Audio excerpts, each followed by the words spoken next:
So if I could just perhaps start by asking you to tell us who you are and your position and what your organisation is and what you do. Okay, so I'm Frances Helmsley. I'm a clinical geneticist at St George's. I'm currently chair of the clinical reference group on medical genetics for NHS England. My background is originally in paediatric medicine, but I became interested in the genetics of epilepsy way back in the early 1990s and completed my MD thesis on genetics of epilepsy. And it's really from that work that I then started to see patients who had been exposed to sodium valproate in the womb. So it's really an offshoot of my primary line of work that I've had developed a bit of an interest. I haven't ever done any research in the area, so it's very much a clinical interest, and I've seen patients through my general practice with fetal valproate syndrome or at risk of fetal valproate syndrome. So primarily my main interests now are really in paediatric neurodisability, which includes epilepsy in children and adults. I see families with a strong family history of epilepsy, for example, and an interest in their management and also a sort of emerging interest in how understanding the genetic basis of their disorder may allow us to offer better treatments. So I also have an interest in brain malformations that can predispose to epilepsy and intellectual disability, and particularly tuberous sclerosis, which is a particular genetic disorder. Right, well, thank you very much. So today we're concentrating on valproate and the issues surrounding that. I just do have to ask you, do you have any interests, conflicts of interest, things that we ought to know about? Not regarding valproate, no. All right, thank you very much. So you've sent us some very good written evidence, and thank you very much for that. And in that you're describing the features of fetal valproate syndrome or fetal valproate spectrum disorder, which I know those terms are used. So I just would like to ask you, what degree is there an agreement on these features? And are there any areas of difference? Are there any differences internationally? I'd say amongst clinical geneticists there is very good consensus on these features. I think clinical geneticists, because we have been used to describing malformation syndromes for that's what we've done forever. I think we were really the first group of people who were describing valproate consistently in the medical literature, but they were very ad hoc and they were very single, many single case series of people who had presented to clinical geneticists. So I would say there's a very good consensus amongst the clinical genetics community, and a growing consensus amongst other health professionals. So in particular, the malformation risk is now very well established and very well recognised, and there is consensus on that area. I think the area that has been more difficult has been that of autism spectrum and the effect on neurodevelopment. And that has been because there were definitely issues of biased ascertainment in those early case reports, because some of those, the children that came were the children that presented to clinical geneticists for evaluation. So there were a whole host of children that had not presented. A lot of that has been ameliorated through prospective registries, of which there have been a number in there's the Belfast registry, which is a UK registry, a European registry, an Australian registry, and a US registry. And all of those have shown similar degrees of malformation. In terms of neurodevelopment and autism, there's been much less work in those, and those prospective registries have not been focused on picking those things up. They've been very much on looking at the physical outcomes. So there is definitely now an acceptance that there is an effect on neurodevelopment and an increased risk of autism spectrum but that has not been so well studied. Can I just pick up a bit about registries? Yes. Are they really comprehensive? Is there any sort of mandatory requirement to put things onto the registry, or are they more voluntary? They are voluntary registries. I don't think any of them, there's a mandatory requirement, but I may not be completely up to speed with the non-UK. So the UK registry is one of that health professionals are encouraged to report pregnant women with epilepsy to the registry, and then those women are then contacted after birth to ask for the outcome of the birth, and the health professionals also contacted. So there's no mandation to actually put people on the registry as far as I'm aware, and obviously the follow-up is also voluntary. So they're useful, but they're not comprehensive. They're not completely comprehensive, no. Right. Okay, thank you very much. As you will know, Sir Cyril Chandler is very much into all the medical field and everything else, so he's going to now take on the question. Okay. Thank you very much. Carrying on the conversation that Baroness Cumley started, we've struggled to understand how many children are affected within the families. We've learned that there's an effect on the IQ as a general effect, and if you include that as part of the disorder, then we've been told that as many as 40% of children may be affected. Would that be reasonable? I think the recent prospective studies have been suggesting, yes, that there is a general effect on IQ. So if you compare the IQ of children who have been exposed to valproate and compare that particularly with maternal IQ, there does seem to be a difference between what one would expect and what one sees. In general, and that actually there's an inaccuracy in my report that I should correct, that does not take people into the learning disability range, although some children are within the intellectual disability range. So there's a decrease overall in general if you're looking at cohorts in IQ compared with the expected IQ. Yes, and I would say 40% is actually probably a reasonable figure. The numbers are still quite small from these prospective studies. We don't have huge amounts of data, but that seems like a reasonable ballpark.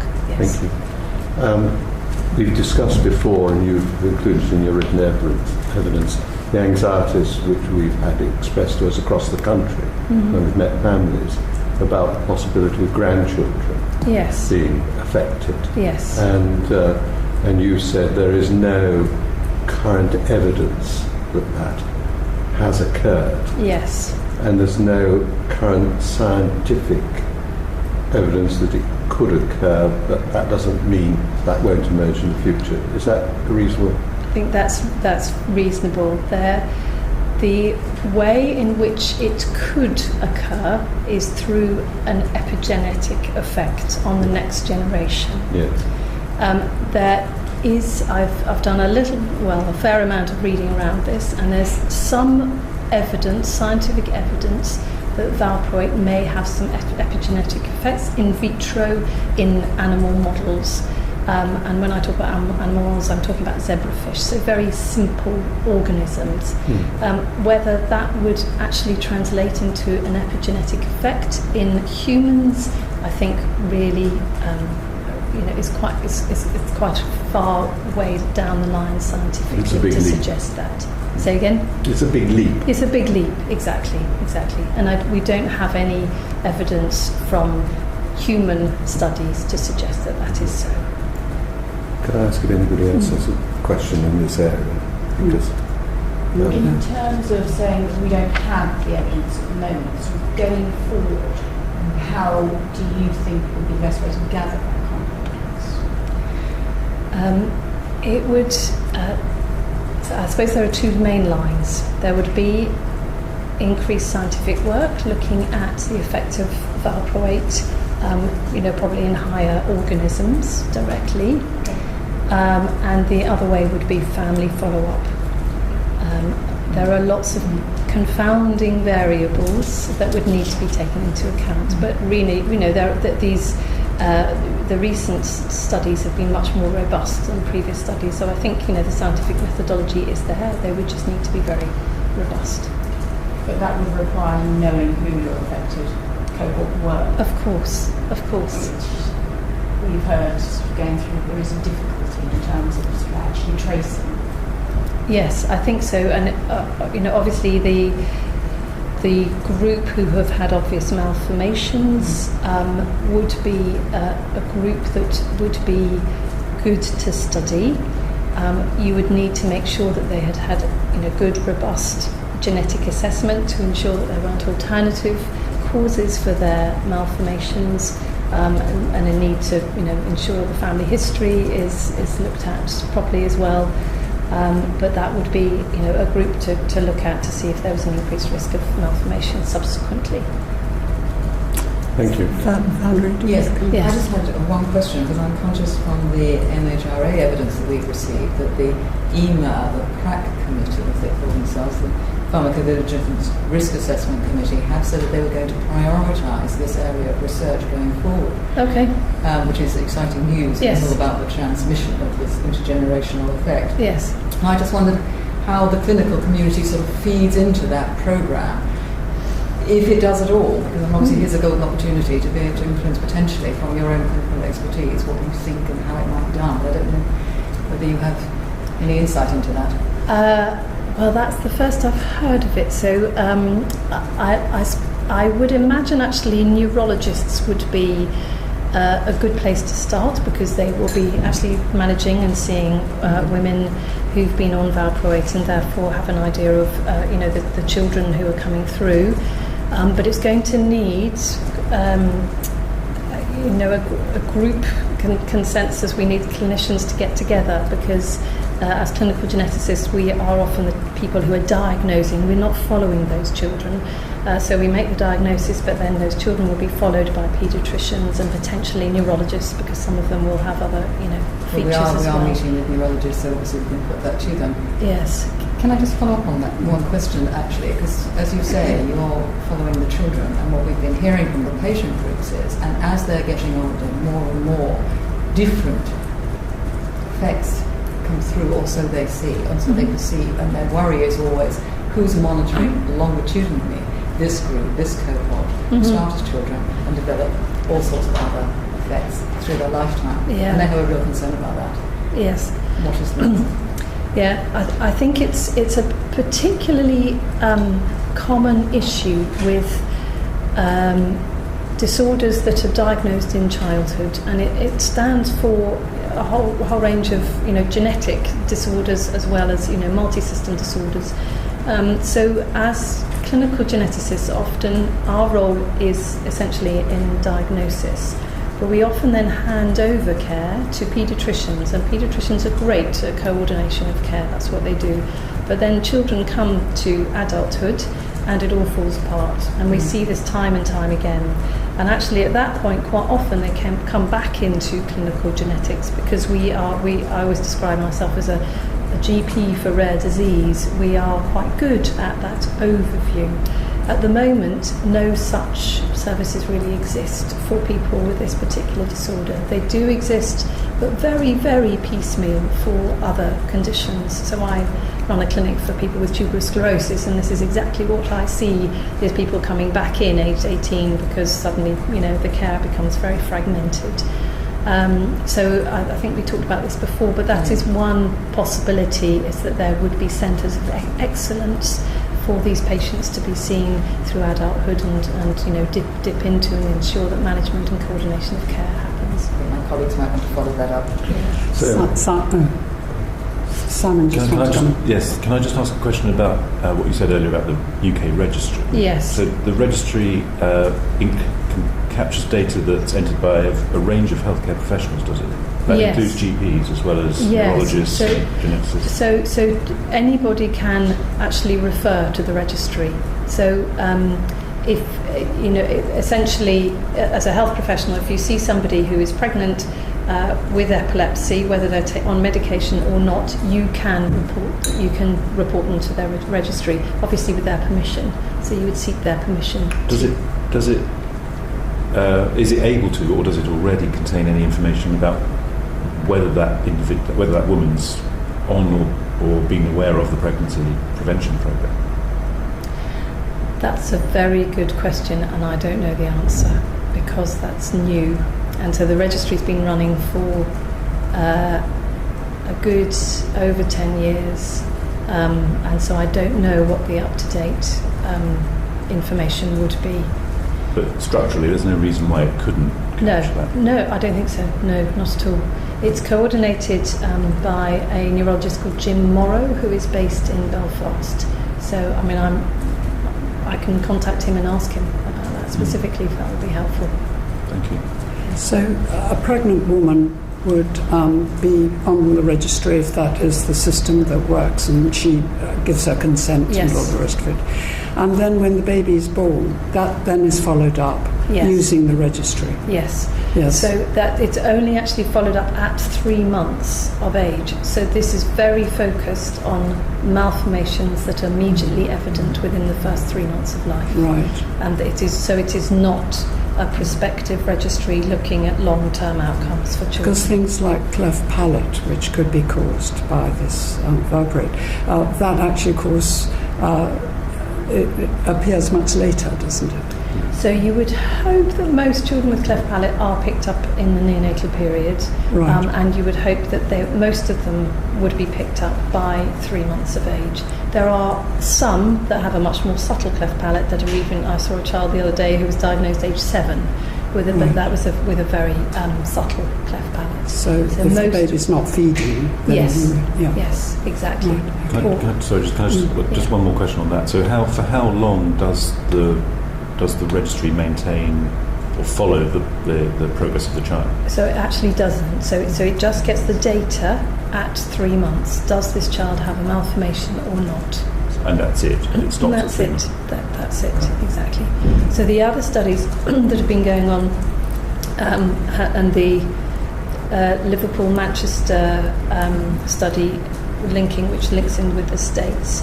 That has been specifically a prospective study looking not only at malformations but at neurodevelopment, and that is the one I passed the reference on last time. The last report was Meador was the first author, and that is an ongoing study. So they are looking at this cohort of children prospectively to look at neurodevelopment and other aspects. Can we go back to the idea that you've referred to and we've taken on board about a limited number of centres which provide expertise which would cover all ages, the point you made. We have been told that sometimes patients have been referred to clinical geneticists who have no experience of alpha rate. And so these limited number of centres would have clinical geneticists who were experienced like you are with alpha rate. How many centres would you think would be appropriate in England?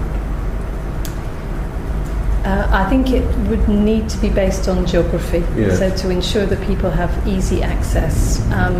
So, I would say probably a couple in the north of England, one in London, one in the Midlands and one in the southwest, something like that. And we need to be thinking UK, of course. I keep thinking of NHS England, but so we'd need to think about Scotland and Northern Ireland as well. So probably a centre in Scotland and one in Northern Ireland would be appropriate. So we're probably talking about 8 in the whole of the UK, something like that. The question then arises, would they also take on the role of looking at women who might have suffered damage from other teratogens in pregnancy? Primodos, for instance, has been very much part of our inquiries. And people who are the children of mothers who took Primodos also have similar anxieties and problems and coping. That's an interesting thought, actually, because I mean, obviously, as a geneticist, we do have some expertise in teratogens in general. We tend to have different expertise depending on the effect of the teratogen and our clinical practice. So you know, one of my colleagues is an expert in skeletal dysplasia and therefore has seen lots of people who've been exposed to thalidomide, for example. But you could suggest there may be centres of excellence for teratogenicity instead.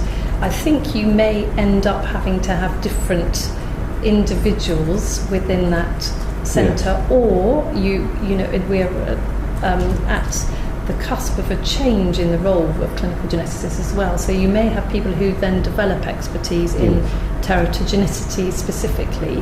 I don't think that's an impossible suggestion. So I don't think it would be only Prima-Doss and Valproate. I think we would be saying, how about clinics for people exposed to teratogens? So alcohol would be, that's a common referral to clinical genetics. I think that would be quite an interesting proposition, actually. We rather introduced this just now, talking to you. But could you describe for us a centre of excellence? Who would be there? And how, I imagine in your particular field, geneticists are actually pretty rare people. Yes, there are about 200 of us in the country. 200 of 200 in the UK, yes, just over 200. So this includes Scotland and Northern Ireland? Yes. Okay. So could you just paint a picture for us about the Centre of Excellence? So I think the most important thing would be to think of it as being more of a coordinating centre rather than a centre that delivers absolutely everything, because it becomes impossible for some of these services to be delivered centrally. So I would say one of the most important roles would be a clinical nurse specialist who acts as the coordinator for care, and making sure that the patients can actually access the right care for the individual aspects of the condition, because they'll all be different from one another, and ensuring that where possible is delivered locally, because what we don't want is people driving 100 miles to see a clinical psychologist or whatever. I would say in that clinic we would need also obviously clinical geneticists to talk about diagnosis, but in addition some people who are interested in neurodevelopment, so autism spectrum disorder, so that may well be either a psychiatrist with an interest in learning disability or a psychologist with interest in learning disability. There aren't that many of those people either, but there are people out there, and it's recognised as being a growing need as well. From the point of view of the medical aspects of care, I don't have a feel for actually what may be present still in adulthood that has not been managed already. So things like cleft lip and palate will have been surgically corrected. Doesn't mean there's not always some problems, but hopefully they would have been under a team that would still be managing those sorts of things. Spina bifida is a complex area, and they do have their own teams that generally follow people up into adulthood because they have ongoing medical needs. So I think it would be needing to have a bit of a flex to ensure that you're able to communicate with local teams. So I would say a core of a clinical nurse specialist to act as the coordinator, a clinical geneticist, and then a psychiatrist, psychologist with an interest in learning disability, autism spectrum, and then flexing to be able to involve other health professionals as needed would be off the top of my head. So the coordinator is very important. I would say the most important person. So could you have another sort of clinician? Could you have a nurse being a coordinator? Yes. That's what I would favour. Yes. Somebody with clinical knowledge, who is able to give some clinical advice, but whose primary role is to make sure that everything is happening. Right. Thank you. That's very helpful. Yes, thank you. Moving on then, one of the questions that's arisen is hyperextensibility. Okay. We did discuss that before, but it's come back to us again. Okay. Families who do believe that their child with fetal valproate does have a problem of hyperextensibility, but that is not genetic. So can you explain all this to us, please?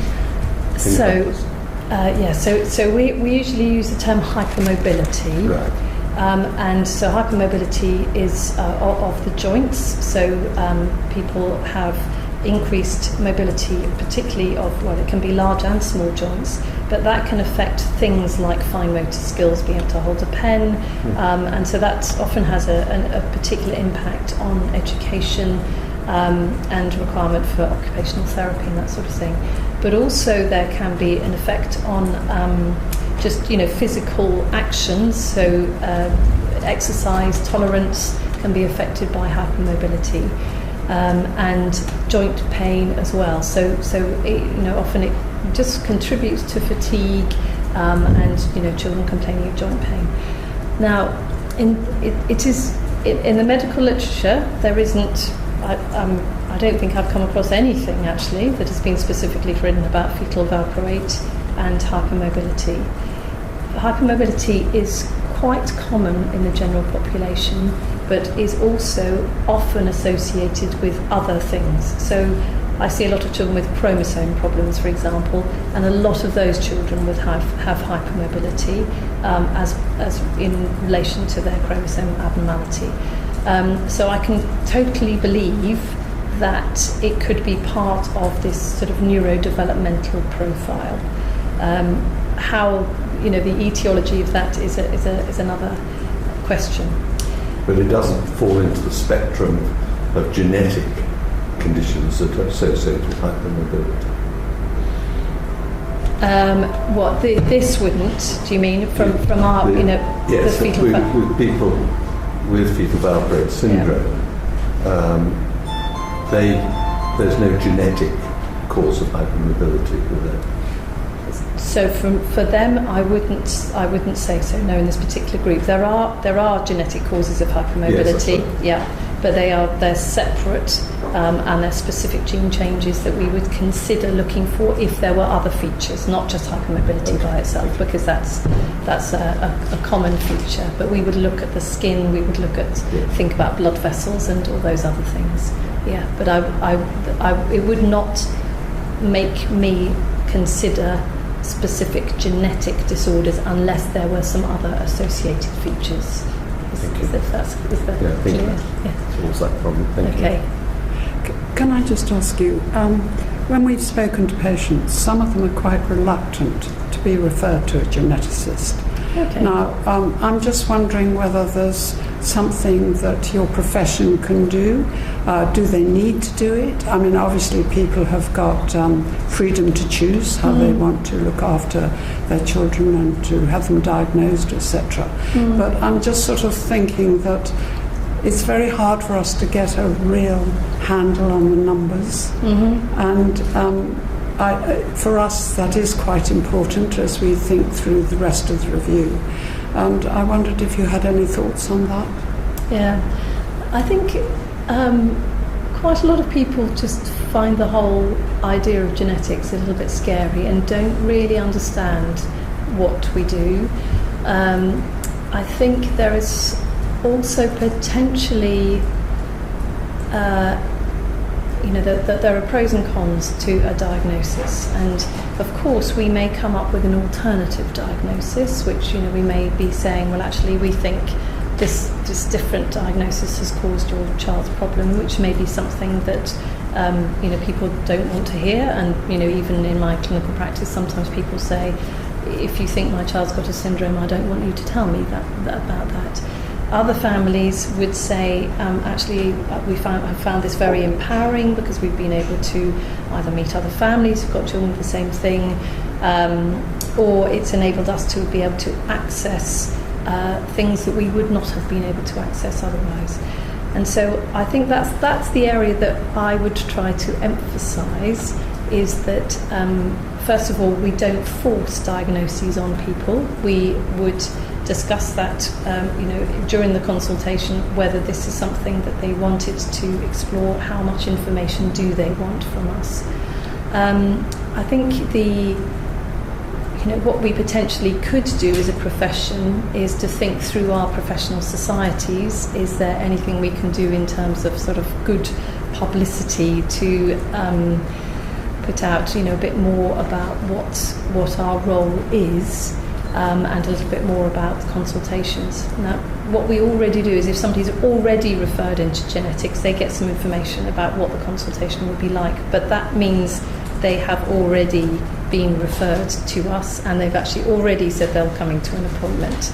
So we can maybe think about our systems and whether we should be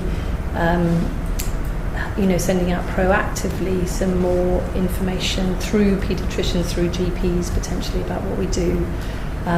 One of my other roles, I work with the Clinical Genetics Society, so that's something I can certainly discuss with colleagues and see if we can potentially do some publicity about what's good about going to clinical genetics.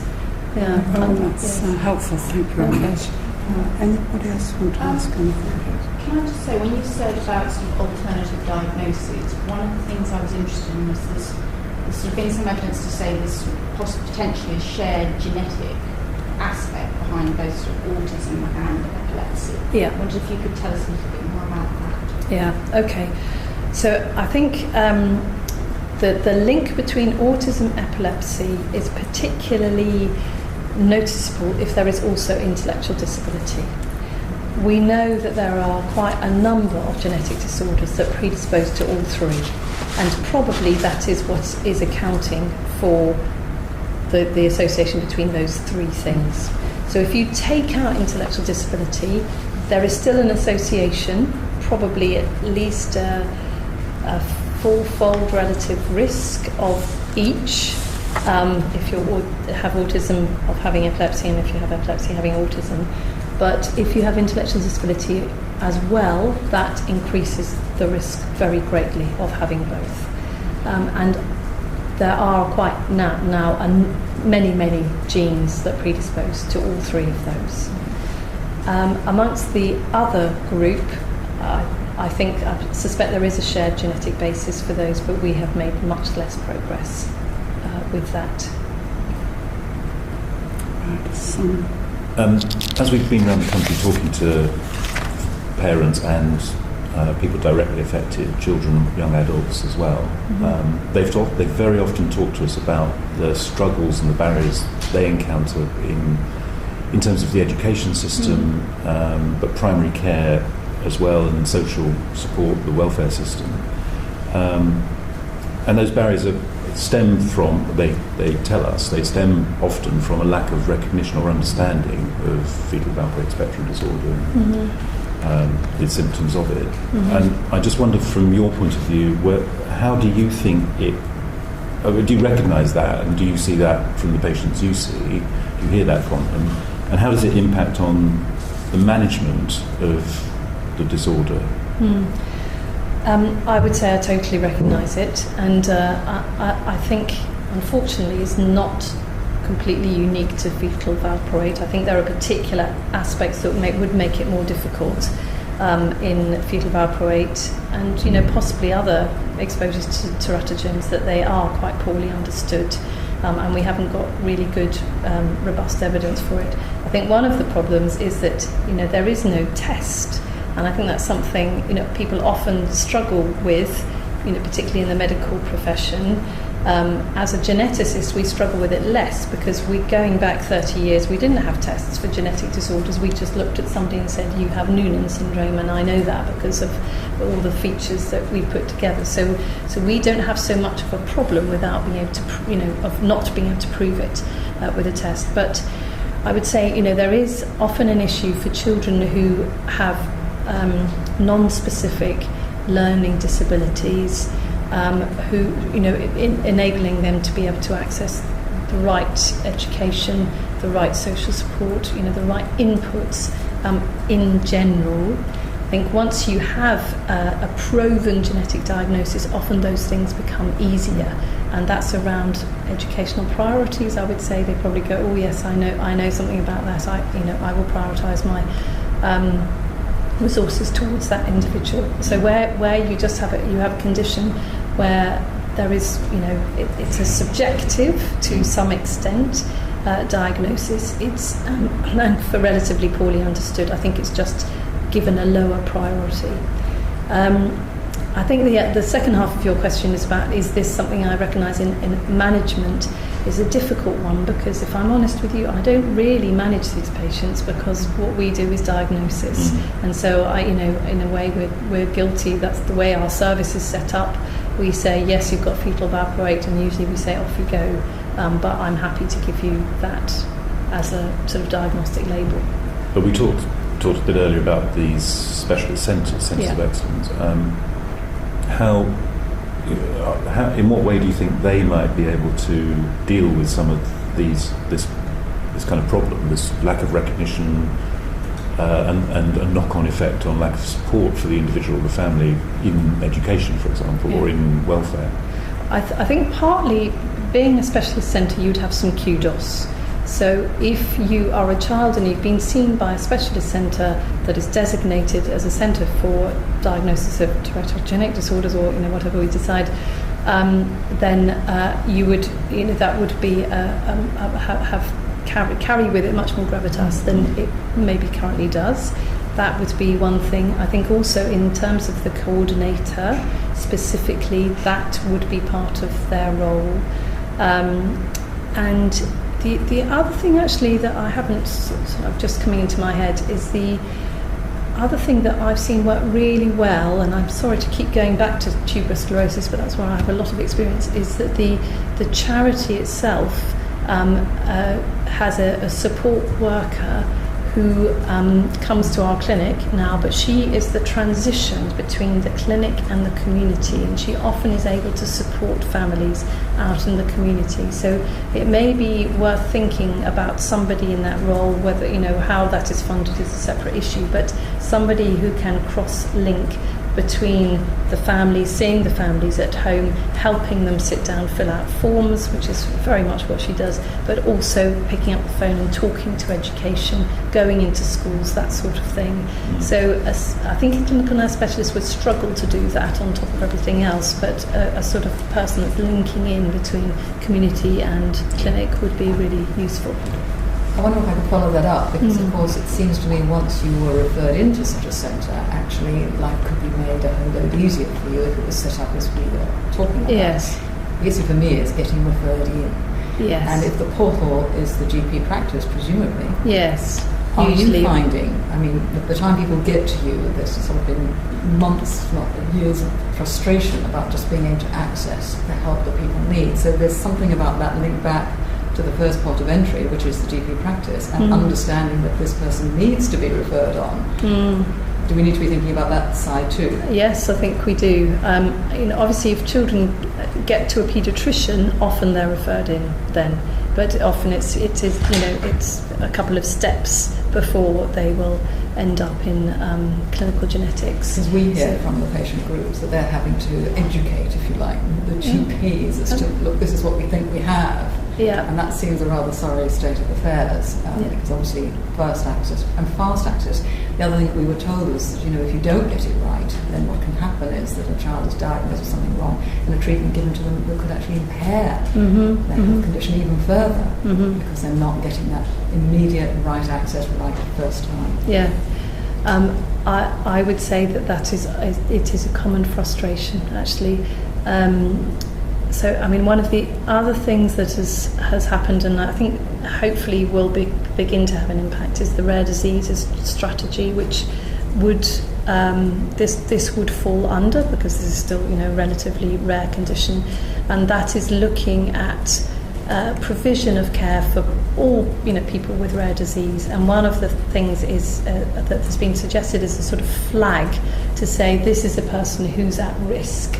How that's actually going to be definitely implemented, I think, is not quite clear, but we do actually have an implementation plan for England now, published last year, So that's something that could be used as ammunition, I suppose. It's there in black and white. Dr. Honsley, can I just ask you, one of the difficulties has been to actually find the figures that are appropriate for the number of children, now adults, that have been suffered through sodium valproate. Have you got any handle on the figures that are in the population, the numbers of people? I absolutely haven't, actually. I think that's a really difficult one, because obviously the children we've been diagnosed, many of them will now be adults, but I don't think, and we've had valproate around, so there should be a significant cohort of adults, but I suspect there are people who have just missed out on being diagnosed. So I imagine it is underdiagnosed, particularly in the adult population. It would only be the children that have been diagnosed that have come through. So I can't, I think if we're thinking of 40% may have something within the spectrum, we would have to do some calculation. I don't know how many people have been given valproate over the years, and I really don't have a handle on that at all. No. Right, anyway, just sort of thinking about support. Yes. And so we need, in a way, with something like Primodos, we know roughly the numbers. Yes. But with sodium valproate, it is much more difficult. I would agree with that. Right. And prescribing practices have changed over the years with, an increase in valproate and now a decrease in valproate being administered. So I think you need a good health economist, epidemiologist to have a look at, prescribing over the years and what the theoretical number may be. Right. I think that's quite a complex calculation. Thank you. I'm going to ask my colleagues if there's anything further they would like to ask you, and then I'm going to ask you whether there's anything that you would particularly like us to think about within the course of the review. Okay. So, no, I've asked all that I wish to ask. Okay, good. Just a quick question. You've sort of just mentioned differences and changes in prescribing practices. Have you seen a decrease in the number of children affected with fetal valproate disorder recently? And have you seen anything to do with other anti-epileptic drugs that sort of increased? Yeah, that's a really good question. It actually comes back to what we were talking about earlier, is that of course the children have to be referred to us for us to see them, and I would say I have actually seen fewer children referred in to me recently, and whether that is because they're being managed elsewhere or because there's a real decrease in them actually being affected, I don't know. What I would say is that I have not seen an increase in malformations, seeing children who have malformations related to other anti-epileptics at the same time. That's probably all I can say about that. all right, thank you. Simon. Just a very quick follow-up to that question. So the children that you see, are they typically in one particular age group, or is it anything from very young children to teenagers? Or Yeah, they are usually younger children, I would say under the age of 10. Right. Most of them, yeah. Thank you very much, Valerie. So it's over to you. Have you anything particularly you think that we should be thinking about during the course of the rest of the review? The inquiry. I think one area that we really need is better research, actually. Better research. And I think it's that prospective follow-up of children that is still lacking. There are a couple of very good studies that are going on, but I think the whole reason this area is so difficult is because we haven't had good prospective studies going forward, and I think the only way we can answer the question about the next generation would be through good, well-funded prospective studies. I think that would be my key message. Well, thank you, that's very helpful, and I'm sure there are other questions that may come up before we produce our report, so do come back to us. We're open and accessible. And if there's anything else you think that we really should be thinking about, that would be very helpful. So congratulations on the work you're doing now, and thank you for all you are doing for people who are suffering in this way. And thank you for coming today. That's my pleasure. Okay, thank you.